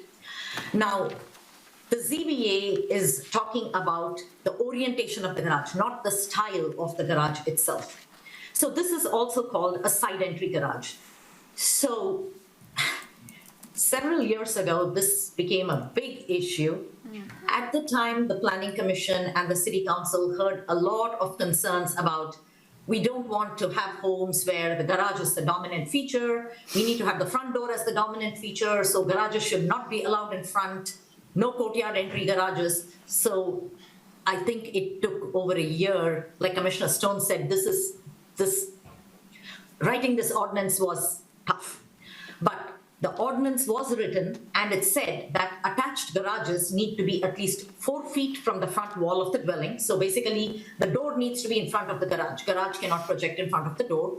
It also said that no more than 40% of the front facade can be occupied by a garage. So now if you take a standard lot, you take away the side yard setbacks, and you take the width of the home, assuming the house is built exactly building envelope to building envelope, 40% of that will possibly give you a 12 to 14 foot wide garage, which basically is a single car garage. So most homeowners do not want a single car garage, and nobody builds a tandem garage where there's one vehicle behind the other. As a result of which, what happened? What? No. Oh. We In can't. the front, now, I'm sorry, was that Oh, a no, question? we lost you there for a minute. Vidya, could you go back maybe 20 seconds and restate? Oh, sure, Thank sure. Sorry, I didn't realize that you couldn't hear me. So a few years ago, the ordinance was modified. A few years, I don't know, maybe 5 to 8 years ago, the ordinance was modified to say that the garage must be, if your garage is front facing, a front loaded garage, it must be at least 4 feet behind the front wall of the house. So you need to see the front door, the garage cannot be prominent. That's a good design. Then the ordinance also said that the garage width cannot be more than 40% of the front wall length. So if you take a standard lot in the R1, R2 districts, which is almost all the lots on the west side of the city, once you take 40% of it, you will get approximately a garage that is 12 to 14 feet wide. That is technically a one-car garage. Nobody wants to build a one-car garage these days. Nobody builds a tandem garage either. They don't want to park one vehicle behind the other. So what happened? The garage had to go into the rear. It had to become a rear yard garage. As a result of which, the driveway that would just come off the street and get into the garage now went all through the side yard, all the way to the back, occupying a significant portion of the rear yard to create the courtyard for the garage. It also ended up in a lot of extra additional pavement. So that ordinance, while well-intentioned to create the neighborhood feel by having facades dominated by front porches and by front doors rather than garage, had the unintended consequence of creating a lot more impervious surface area and pavement going all the way to the back. As I mentioned, even in the first thing, the front porch coverage, we do not have impervious surface area coverage limitations in Rochester. And with the increasing storm events, with the amount of rainwater runoff coming, stormwater detention, this just contributes to additional flooding. So I think this is somewhere where an ordinance was adopted with the best of intentions, but it ended up having unintended consequences. These garages that are courtyard in the front that the ZBA is recommending, they are actually very well designed because they do have windows. They are architecturally integrated into the home itself. So I believe the right thing to do in this case, it would be my recommendation that the Planning Commission do consider a text amendment to allow for courtyard entry garages on parcels that are within the R1 and R2 district. But we don't want this to be open-ended for everybody to do that if the design allows for a proper rear entry garage. This would be allowed on parcels where the grade change, the natural grade change, not artificially altered by the property owner, where the natural grade change from the front to the rear property line is over 10 feet. When you have such a significant slope, it makes it very challenging to pour that driveway and get into a rear entry garage. That is definitely a practical difficulty. So this change that I'm recommending would actually not only acknowledge that some of these parcels do have natural physical limitations and challenges, it also acknowledges the fact that we are creating additional impervious surface area with our current ordinance, which probably needs to be changed. So my recommendation would be to initiate this text amendment to allow for front courtyard entry garages in the R1 and R2 district where the grade change is over 10 feet or greater from the front to the rear property line. I would be happy to answer any questions. Mr. Banda. And for Mr. Bachman, so we've had 4 of these. All of those were approved because of exactly that. They had no option. They didn't really want to do it, but their backyards naturally, not artificially, drove. It was Ludlow, Wilcox, first and second. If you can picture along first, drops right off. Second, drops right off. Ludlow, Backyard Park. I'm sorry, Wilcox, not Ludlow. Wilcox drops off also. So they granted those based on, they thought, if you put guardrails on what Vidya's talking about, then they wouldn't have to go to the zoning board of appeals because they're going to approve it anyway, if it met that same standard. So we're okay with this one, the way Vidya outlined. Okay. I'm going to start on this side, gentlemen. So, ladies, Commissioner Murphy, any questions? I don't have any questions. I don't Mrs. have Clausen? questions, but I have comments about this one. It gives me heartburn. I live on Ludlow, and Nick, you've been here a while.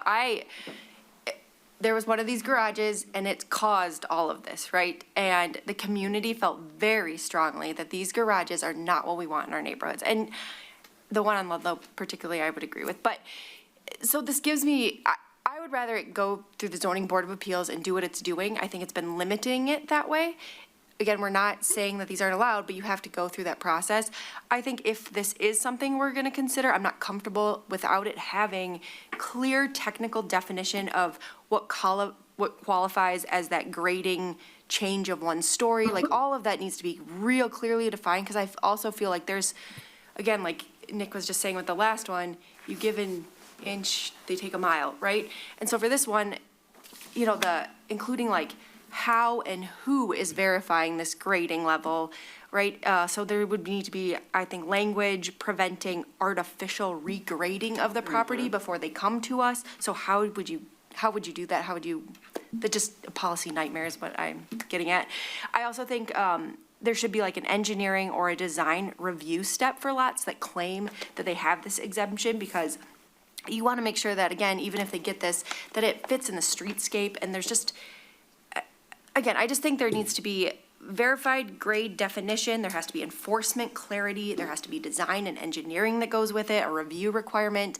And then I would also say, I think there should be community input before we ever put anything into our zoning ordinance again. Mr. Chairman, can I? Of course. Extremely good points. And I will say that the great part of the zoning board is when those were built, other than the one that triggered it on Ludlow, with the brick wall, you just put a brick wall up. Right. Everyone since then, they said, you will put in windows, so it'll look like it's a family room. Right. There, they had that control as part of their process. And there was, everybody within 350 feet was notified, there was community input. That's a really good point. So, and again, there's only been 5 total, so it's not like a rush. So I like your points. I think let the zoning board make that decision. Vinnie, I know it'd be nice to speed it up, but it's $500 in a meeting for them to justify That's it fine. and have the neighbors say, oh, this is a nice one. So I like your points. Nick, one of my questions was, I thought I heard you say 4 of them, or 5 of them, whatever the number. How many, over how many years? 17. Since 2017. Oh, since, yeah, so 5, 8, so not even 1 a year. Okay. All right. Mr. Stone, since you were here back then, No, no good Any deed insight? goes unpunished, right? I thought we did a decent job back then, but, I've heard some great points, and I don't have much more to add. okay, Madam Mayor, any comments? The only other comment is I just really think we need to really take a look at the impervious surfaces. Yes. We've got these three items that are here, but we really haven't across the board looked at any of our ordinances regarding impervious surfaces. Okay. Mr. Bachman, any comments or questions? My initial instinct was, what Commissioner Clauser said was leave it at, in ZBA, and I think that's just a fine step. I think, if you don't mind, I just want to understand a little bit better. So I think what we're talking about is, right now, we have to have a long driveway to comply with code to get these garages set back from the front of the house. To get to the rear, right? Into the rear. The issue on Ludlow, so I'm not picturing it, is the variance was granted, so the garage is significantly in front of the front facade. It is I don't the even know if front. there was a It variance. is the front, yeah. It's the front facade of the home, and they come in this way, so he just put a blank wall up. He didn't care. There's no room for a porch, there's nothing. It's just, that's what you see when you come in. The argument was, there was a lot next door which is still vacant. That person could do that, put it back to back, they look like a giant wall across the 120 feet, so, they granted it. The presenter was very emotional, I remember that. My recommendation was against it, zoning board granted it, and then the result was the war started, and the planning commission was like, we don't want those granting them anymore, so we're just gonna say you can't have them at all. And they can't grant a use variance, they can only grant a variance from hardship, so. Okay. Richard, anything that you want to add? No. Okay, and I would just say, based on the number of these issues that have come up over the past 8 years, I too would prefer to keep it on a case-by-case zoning board of appeals Okay. track. I think they do they're good people, they know what they're doing, and I think they have all the qualifications in the world to identify the issues that are presented to them. And to undo it, I think not that we would necessarily have to undo everything that you guys did years ago, but I just don't think it's that pressing of an issue. So, obviously, if you're one of those people, it's pressing, but I don't think that. And I could say that we did know the unintended consequence of more pavement, and the argument was, if you make me put my garage in the back, my kids won't have a place to play in the back, they're not gonna play in the front yard. You don't want kids playing out in the front yard. So we understood that, but I will say this, and I'll use my house as an example. So even though I'm 22% lot coverage, I have a two-car detached garage. My backyard is a sunken patio, but captures all the water underground into a well. So I have impervious area technically in my backyard. It looks pretty because it's all landscaped, but it's no different than having a driveway go all the way back. That water usually drains to the road, and you can't control it, basically, but, so it's not a horrible, unforeseen circumstance that there is more impervious area going to the back. The bad part is it does take away the ability in your backyard to have a larger backyard. Then you're buying the wrong house, to be honest with you, so. Can't help you. Okay, why don't we, Mr. Peckins, take the vote. Hauser, No action. Salvia, No action. Is that what we're voting? No action? Yeah, no Okay, no change. action. Bachman, No action. Clauser, No action. Kenjuk, No action. Murphy, No action. Stone. No action. Okay, thank you.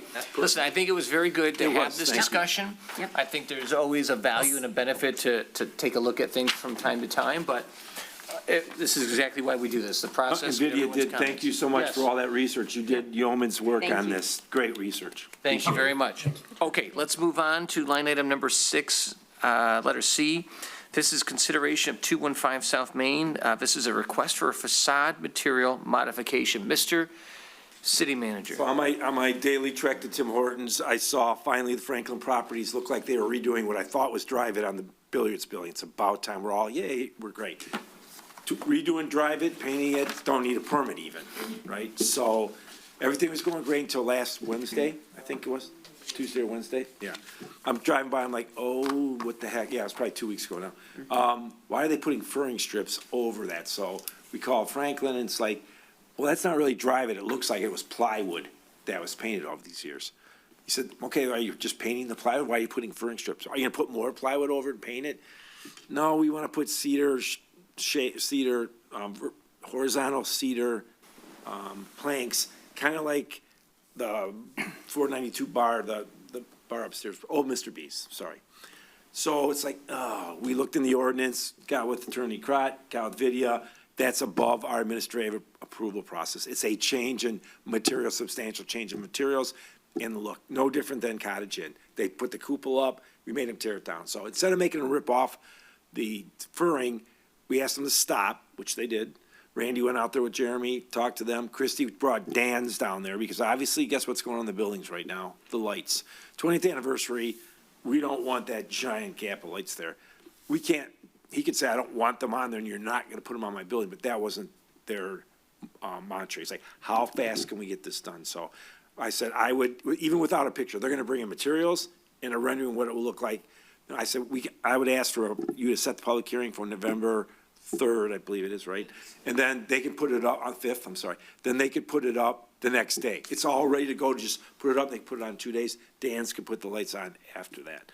So we would ask that you'd set a public hearing, not having seen the drawing, but you'll see it, we'll get it in your packet. And again, it's not changing the pillars, anything, it's just putting vertical siding on the building, so. And we're gonna be okay with it. It doesn't need a site plan, anything, it's just literally, if you would have just put plywood back on, he wouldn't even needed a building permit, so that's what we're asking for. I will open up videos. Any comment from the commissioners? I have one, but I want to hear from other people. Mayor? Anything for the big bright light show. So, in essence of time, I make a motion to set the public hearing for November 5th for 215 South Main. Okay. Support November 3rd, I think. It's the 5th. The 5th, because it's the It's Wednesday day after the election. After the election. Because they Oh, right. use this room Oh, that's for right, the changed. precinct. Yeah. Okay, now we can have discussion. So, is there discussion about this? If there's questions that you'd like to ask, go ahead, Ms. Clauser. I don't know who this comment's for, but this is a hard one because I do want it to go fast. I love the big bright light show. I wouldn't want to harm that, but I also feel like when we talk about consistency and fairness, and here we are, all I have is a memo from Jeremy telling me to move this forward. I don't have a picture. I don't have literally nothing. I know what we're talking about because I drive by it, but other than that, how would you? I'll be honest. I'm just saying this to my colleagues. This is uncomfortable. Fair. We're Absolutely approving fair. something, we just were so hard on. No, it's fair, but we had 17 comments on the first one, and we let it go by. I just say that. So, but I understand, it would have been nice to have a picture or something, and we just he didn't have enough time to get it here, so. You can delay it, and it'll be December, they won't go on the billing, that's fine, honestly, and I know you're not being mean, I No, I'm understand. just- No, I know you're not. This is not good. Trust me, But- it was like, we were trying to, I told them, take the burring off the building first. Tough luck, don't do anything until after the first of the year, and he's like, no, then I'll go through and I'll get it in December and I won't put the lights up, so. Our first initial reaction was take that off, Yeah. and nobody will know any different. Yeah. And then, after the lights are done, come back to planning commission and put it back on.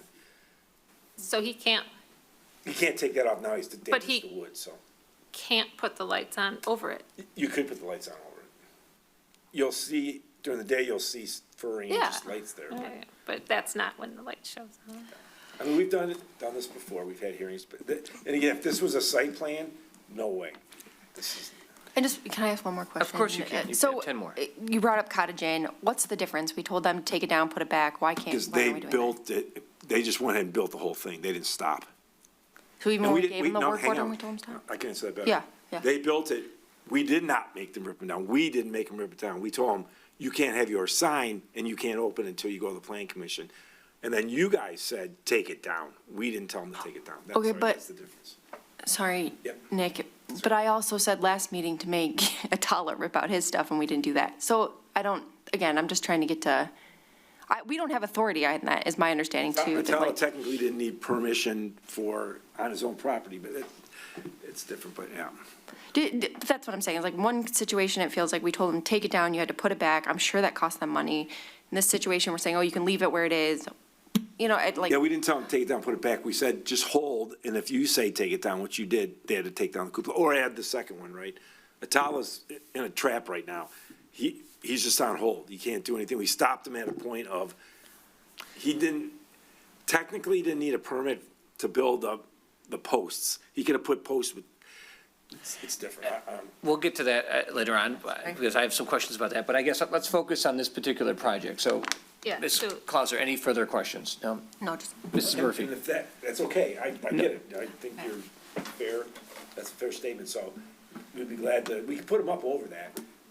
Yeah, and maybe for the miscellaneous discussion, we could, this is the third work in progress that has come to our commission. And I did ask Chair Gessen a couple meetings ago, like, he's been here a long time, how often does this happen? And he said, I mean, at that point, it was twice.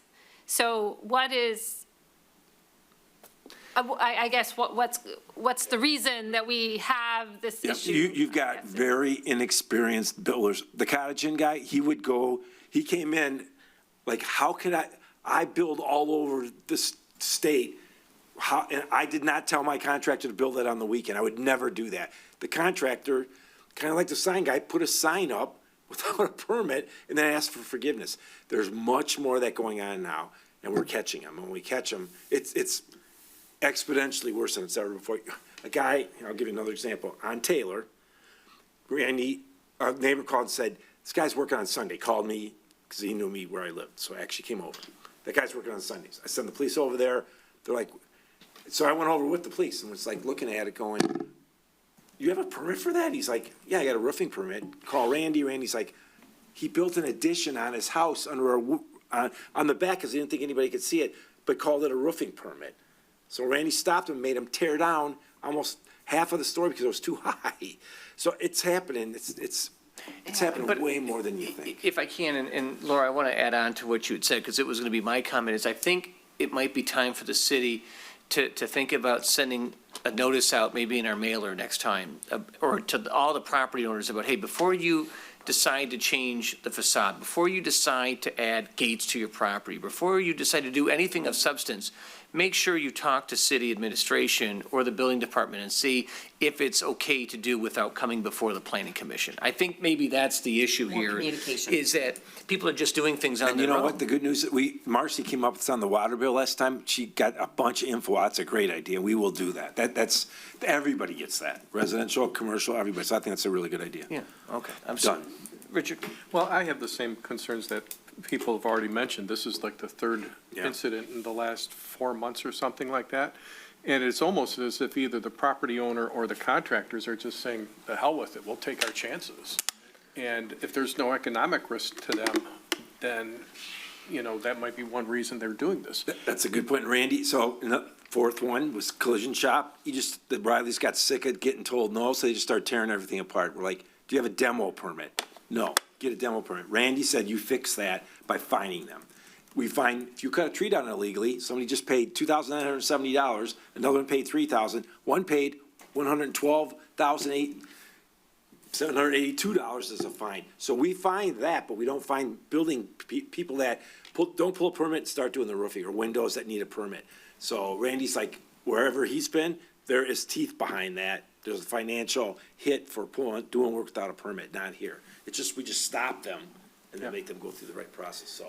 Well, I guess what I was going to go on to say is that maybe what we ought to do is double or triple the permit fees or the fees for coming before the planning commission. I would say maybe. When we look at this- the fee schedule this fall. Yeah, that would be the time to do it. Yep. Or the In the fine. budget, in the budget process. It's the fee schedule.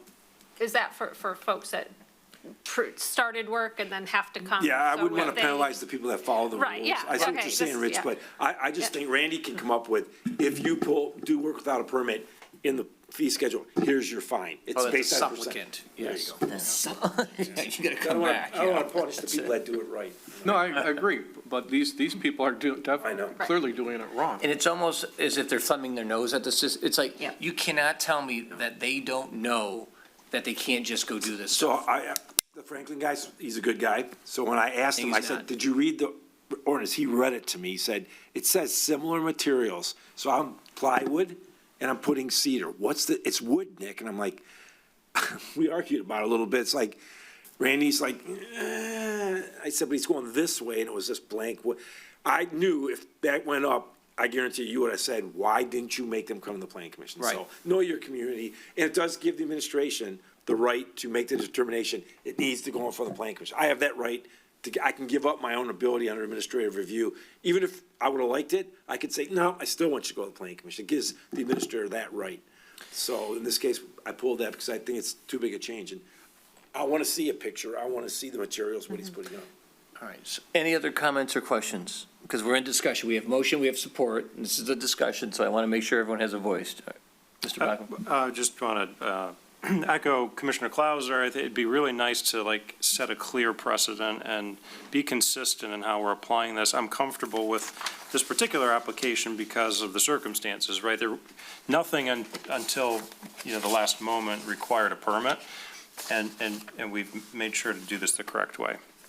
And we have on occasion moved things forward without all the information, so something as simple as a facade plan, I think, is reasonable. And I will say, he still won't need a permit from Randy, believe it or not. It's just a wood change to Randy in his world, but it needs planning commission approval. So let's go over the process for just a moment to make sure I'm clear.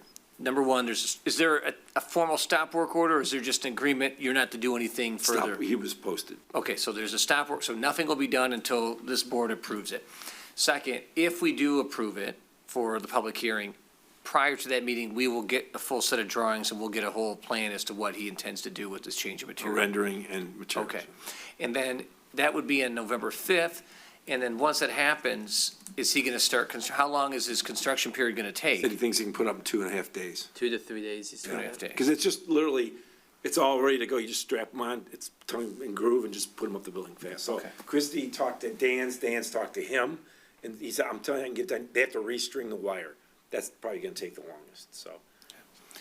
Any other comments or questions? None. Okay. Mr. Peckins, the vote, please. Hauser, Yes. Salvia, Yes. Bachman, Yes. Clauser, No. Kenjuk, Yes. Murphy, No. Stone. Yes. Let the guy know it wasn't, Oh, it was appreciate much Yes. closer than what Yes, I did not want to vote no. I just gotta be, I'm glad you did. Okay, That helps thank me. you. That helps me I know, to say but not that. because of him. Yeah, no, that actually Process. helps me when we always try to turn off the politeness. We're getting stomped on lately. We are. And it's. Yeah, there's it's gotta a be tolera- it's- consequences. I know, and Yeah, it gets I'm very sorry. frustrating for your staff. Let him know I it was appreciate much closer than what the scorecard reflects. Yep. Okay. All right, so now we're on to miscellaneous. This is 7A, Schedule of Planning 101 Training with McKenna. Mr. Bander or Mr. Peckins? So Or Ms. Vidya from McKenna. Yeah. we have that scheduled for the 20th. Everybody should review it, have the email. I sent it out, I think, earlier last week or the week before, after I took a straw poll from the planning commission. And city council is also invited to that meeting. I do want to point out that this is different than the workshop that city council requested last week. So that will also hopefully be in October. I didn't want to make them on the same day because I didn't want that. That's too much. Yeah, so. For anyone. So I believe Megan had sent that out to council. on a doodle poll. So that's getting the works of also being, Vidya, did you want to add anything? Yes, I just wanted to make sure that all of the Planning Commission, the Zoning Board of Appeals, and the City Council is invited to this training. It is beneficial to all boards and commissions because in my training I cover, it's about 2.5 hours, and I speak through the whole thing. There will be a lot of situations where you have questions, protocol, procedures, what you can do, what you cannot do. So this training will be really helpful for council, since council acts on the master plan and other planning related stuff like special projects.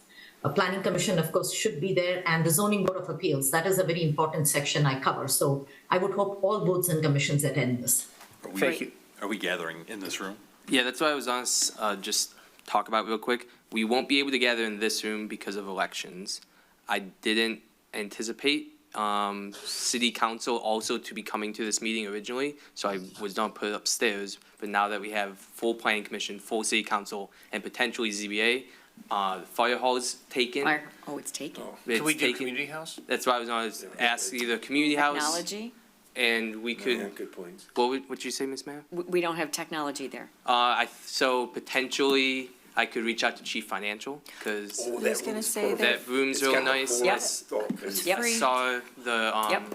That's great. yeah, I saw her at the Pinnacle Awards, so, I will reach out to her. I just did my business meeting there, and it has 4 TVs, video, you'll love that room, it's got great sound, and she can move around and you can see it in all 4, that'd be perfect. So I'm gonna reach Would out you- to them tomorrow.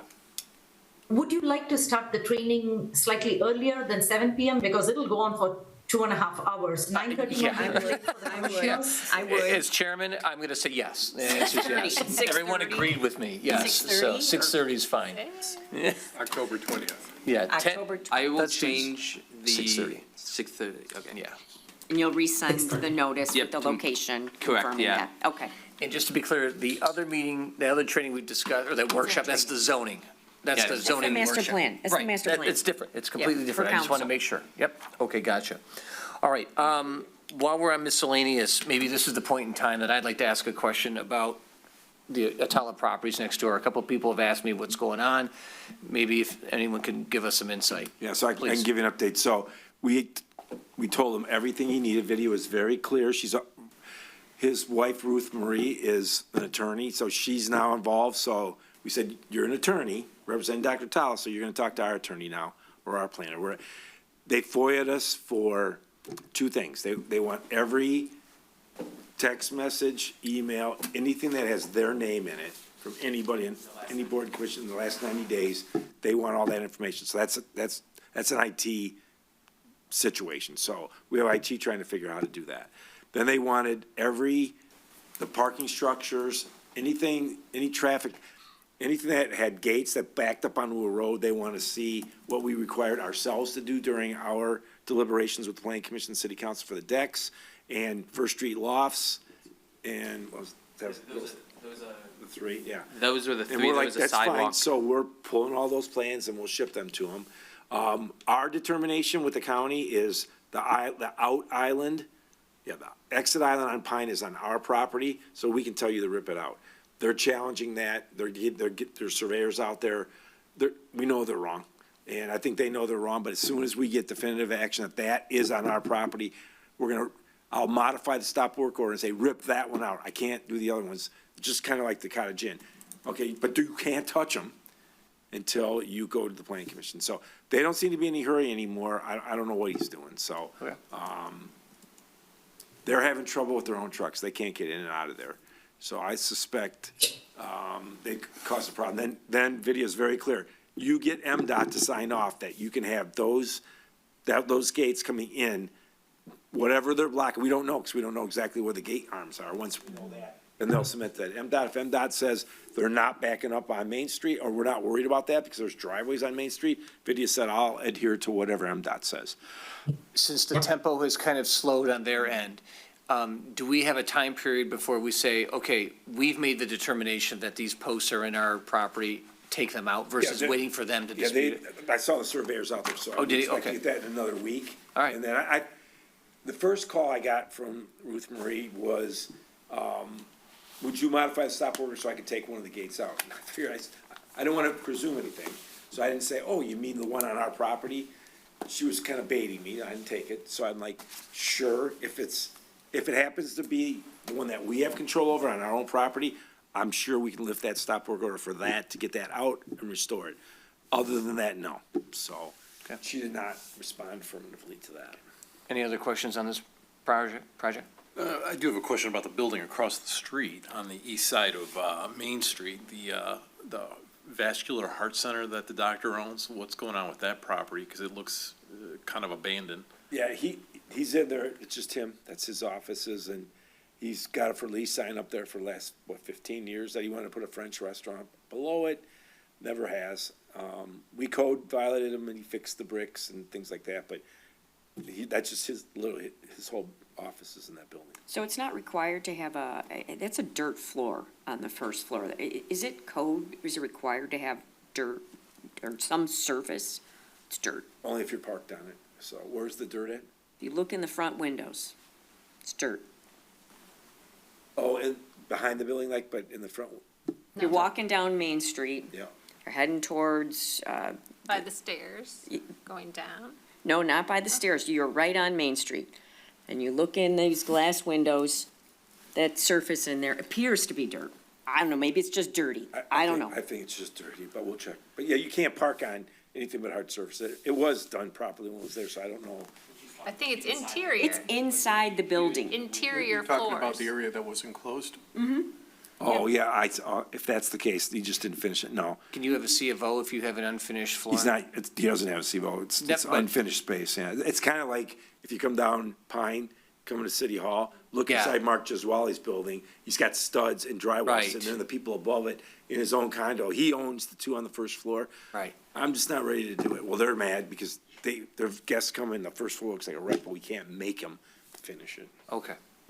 All right. Building Any codes other, are pretty lax. I got you. Any other questions on this? One other project comment or Please. question. What's going on with the apartment buildings down by the bridge, west of diversion there? So Mr. LaChurco is 210 diversion. The one right up against the abutment's in for building review right now. So that will get built. The other ones, it's gonna be 3 or 4 years probably. So he'll have to come back for site plan approval, because after 1 year, he's gonna lose his site plan. There's no engineering going on there, anything. Like Randazzo kept having a problem with Eagle.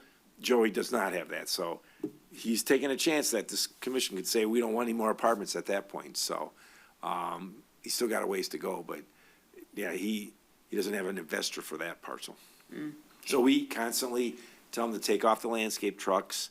They disappear for a week, then they come back on, because I'm sure he's getting rent from those guys, but we have the same repeat offenders all the time that make it rather difficult. That's what I was going to say is, in the 3 to 4 years until that's built, is there something that could be done to clean that area up? Get everything off the property, that's what we're trying to go with. Okay. So, he's saying he's grandfathered in because Van Horn's left him there, so Van Horn's isn't in there anymore. There was an Once old SEMTA bus Video there. always talks about once a year you abandon your use, then you lost all nonconformity, so you can't park stuff down there on a dirt surface, it's dirt now. So we're on him, so. Okay. Joey's usually pretty good. Mosherry still has his trailer on that I site. know, and it was, we're moving it over to the other site. Okay, well, the other site will be ready for a trailer. There is one construction trailer. We'll see, if they don't move that to the elevator site, that's gotta come off too. I know he's using it for storage because he didn't have any place to put it. Take it out to Lake Orion where you're building everything else, so. Okay. All right. All right. While Mrs. we're Clauser. asking about projects, Solaronics, what's going on with that one? Yeah, the cleanup ended up being $3.2 million. I'm gonna go, I want you guys to understand this one. So, when they came in, it was $480,000 cleanup. They're going to eat it as part of their project. And then when they did all the work, and then they did all the groundwork, then it was 2.1 million. Then we went to, I remember on Christmas Eve, Michelle Bakun from Eagle called me and said, Merry Christmas, you get $1 million to help a project. So we took that, with city council, we gave that $1 million to help clean that up. Then they did their phase 2.5, and came back with $3.2 million worth of bad soil and groundwater contamination. So they went to Eagle and asked for $1 million loan, like Rewald did. So Rewald got a loan for $1 million and a grant for $1 million. So that lessened the burden on the city. And his was $3.2 million. So that's where we stood. About, I'm gonna say 6 weeks ago now, I'm gonna say this, so I'm not being political here. Washington changed some of the rules, and they decided that brownfields in the whole country, if you're doing anything, this is really getting in the weeds, but stay with me here. So whenever you're not digging all the dirt out because you can't, you have to put these vapor barriers down. So they put a vapor barrier down. And if you ever familiar with radon, there's radon all over the place. And my brother makes a living doing radon towers in Milwaukee in $7 million houses. It's amazing how they do. It's simply a little, you put a series of drainage pipes, a little fan, puts it up. Have one in blows our it up. house. Exactly, a lot of people have them. Don't we so, all have them yep. on the east side? Yeah, not too many here, but some do. So the vapor barrier would have been exactly the same thing on the Solaronic site. And the feds came down to Eagle and said, listen, we're not gonna allow that unless it's not owner occupied. So, stay with me here. Mr. Mosheri did teach us one good thing. The theory behind building a Mosheri site where he said, there's two ways I can do it. I can build condos, cash out and leave. At 51% ownership, then I'm out and you deal with the association. Mr. Mosheri, over a period of time, I remember him making the speech, right? He said, you want me to own that, because when I build it, I'm putting in a guard shack, I'm gonna put in ponds, I'm gonna put in irrigation, beautiful landscape, and I have to keep that 100% perfect forever because my rent structure is based on that. He said, so he learned the hard way. He turned it over to the association with his name on it. He still owned 49% of it. And guess what? First thing they do is cut the dues. Rich, you guys go through this. You cut the dues. It's Miller Baldwin. There's not enough money in the pot. No guard check, no water in the ponds, and you're done. So in defense of Eagle, they said, you know what? If you're gonna we're gonna pay for vapor barriers, that needs constant, these little $13 motors, literally, on the whole system, the pipe and the thing is $35. We don't trust that associations are gonna do that forever, so we're not gonna give money to owner occupied. It's like inducing everybody in the country that has a single family home, then we gotta pay for everybody else's vapor barrier and the little motor. So their argument was, if it's owned by a company, then we know we have them on the hook all along. We could take back the money, they have clawback agreements on the brownfields, et cetera. In this case, we went to Eagle and said, listen, they'll write a deed restriction to the association that says the developer will put up a bond for, figure out how many years you want it for, 30 years, at $35 a motor times 40 motors. They'll put up that money and put it in escrow forever. Eagle's like, nah, we're just gonna stay consistent. No grant, no brownfield, no school capture.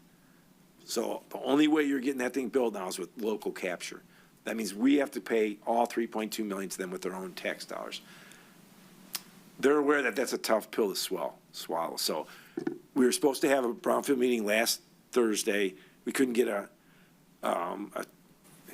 quorum, thank you, because one of our guys had a conflict because of his relationship with the Russians who own the property. So next Monday night, we're going to appoint a new brownfield member and 2 alternates, so this doesn't happen again. And then they will go and they're gonna make their case, and we'll see what the Brownfield Authority says. I've told them that my economic hat now you want us to pay the full 3.2 because they changed the laws on you, not your fault, but we take the pain because of that. So we were only gonna have to pay 1.2, and that was a lot easier to swallow than 3.2. So I don't know what the Brownfield Authority is going to do. I don't know what City Council is going to do. There's a million ways to tackle this. You can come in and ask for a partial brownfield, say we're only going to give so much. We could cap it at whatever you get back from selling those condos in 7 years. That's what you get. We're still fighting with Eagle on the general thought process of this. It's ridiculous that you now drew a line on an association versus a private owner, when you could bond for it. Somebody was just looking to not spend any more money. So they're caught in this trap. Most developers, I'll tell you this, would have walked away by now, easily. They really love this project. And they have, I bet you they have 13 or 14 already sold. They want to build these things. That's a great project if it could get done. So stay tuned. Well, the Brownfield Authority should meet in about 2 weeks. Might take a couple of meetings there. So by the end of the year, we should know. And then it'll get to City Council, and they'll have to make that decision. How much would they like to invest with this company? That's a long answer, but. Yeah, that's a crazy answer. Any other I have questions? so many questions, but I don't want to talk That's now. office hours. Any other questions for Mr. Banda? That's the while we're worst thing I've here? heard. Okay, moving on to line item number 8, public comment. Is there anyone here who would like to make a comment about what we had just discussed over these past couple hours? No? Anyone online? No one's online. Okay, meeting adjourned. Thank you, everyone. Have a great evening. Go Tigers. Yeah. That's Go it. Go Tigers, Tigers. yeah. That's-